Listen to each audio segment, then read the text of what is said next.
Hi guys, it's Fantasia Bowser here with Keller Williams. I'm here to discuss the process of what to expect when deciding to purchase a home. The first step would be obviously the pre-approval. So the pre-approval is what you'll get from a lender. So a lender is someone that you can find from a bank, or normally I really prefer for you to use the lender that I recommend. He's really, really great, but you do have the opportunity to use your own lender as well. They're going to collect your W-2s, normally 2 years worth of solid employment history. It doesn't have to be from the same job, but they just want to see that you have, 2 years of solid work history. They're going to collect your bank statements, your pay stubs. They're going to look at your credit score. They're going to gather all that information, and that's going to tell them how much of a home loan you can afford.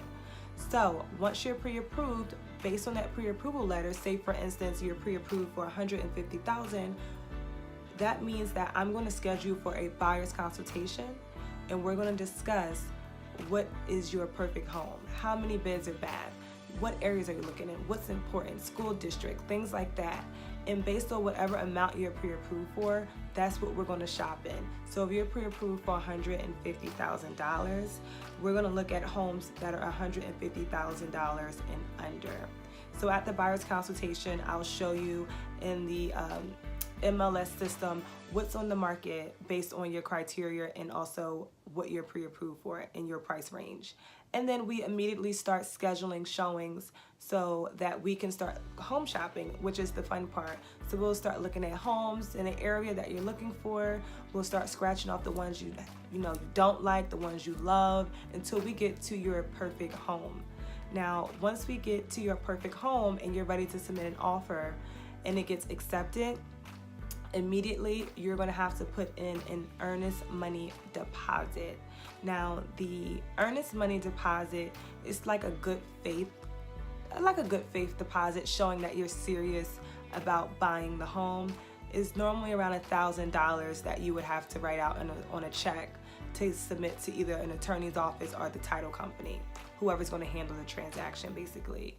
So once we have the earnest money deposit, we're going to go right into inspections. So inspections is when we schedule a day for an inspector to come out and take a look at the home. They're going to basically look for any type of major damages or repairs that we can't see, and they're going to come back and give you a list of any big ticket items that were serious that they saw, and that we want to basically make sure that we give the seller and say, listen, this is a list of items that we want repaired. Is your seller willing to fix this, this, and this? And the seller can come back and say, listen, we're willing to fix this, but not that, or we're not fixing anything. That's basically the negotiation to see what we can have done to the home before you move in that needs to be fixed. After the inspections is done, we're going to go to the appraisals.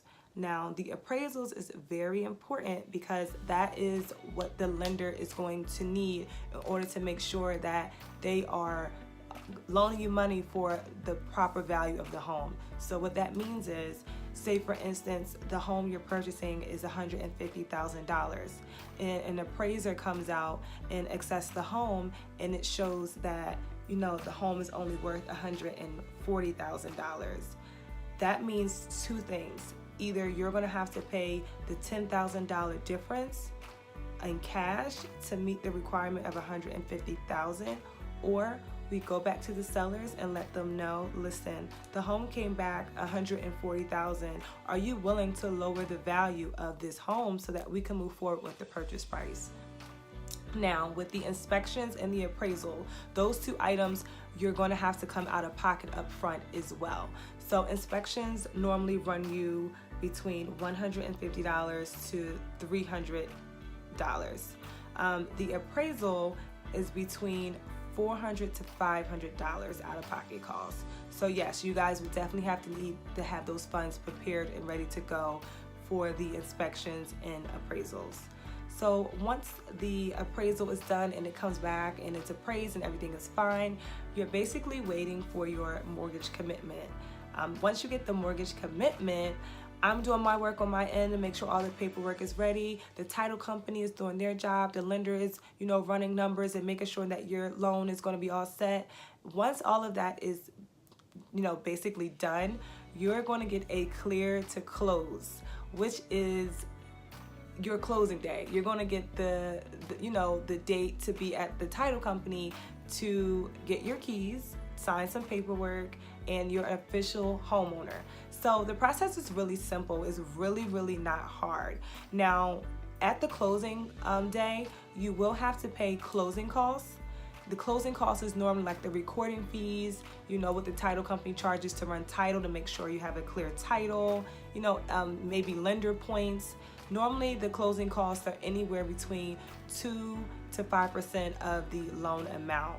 Now, you do have the option, we can always negotiate for the seller to pay your closing costs. They're not obligated to pay it, but we can definitely negotiate, and some sellers are willing to pay the closing costs, pay half the closing costs, or not at all. So it does depend. So it depends. So I would recommend that you guys are saving at least $5,000 to $6,000 at least to have saved. Make sure your credit score is at least a 580. That is the minimum that they're willing to consider, is a 580. Now keep in mind, although it is a 580, the higher your score, the better your interest rate. So the higher your score, the better your interest rate. Keep that in mind. All right. So if you guys have any questions, do not hesitate to reach out to me. My email address is fantasiatherealtor@gmail.com. My phone number is 609-271-8116. And I look forward to hearing from you, and I'll speak with you guys soon. Bye.